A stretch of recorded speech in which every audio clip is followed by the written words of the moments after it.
Hi and welcome to this month's investment update. Volatility is back as a feature of markets, having largely been absent for 2 years.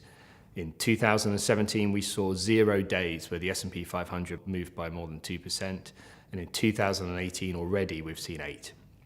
The recent volatility does not change our fundamental economic outlook.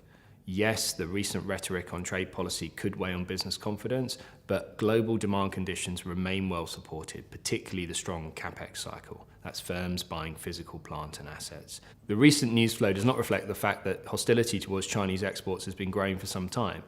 In fact, last year the European Union introduced a number of measures which were aimed at ramping up trade defence against China.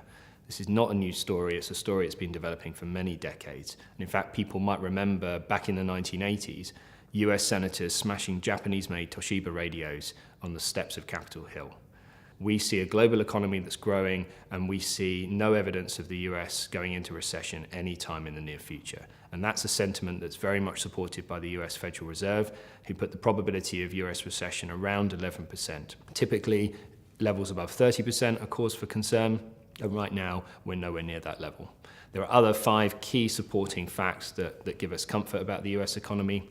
Financial conditions remain supportive, credit is historically cheap, unemployment is low, companies have a good handle on costs, return on equity looks very attractive, ISM and PMI indices surveys look very good, that's surveys of manufacturing and business confidence, and finally the yield curve is positive, which is supportive for risk assets.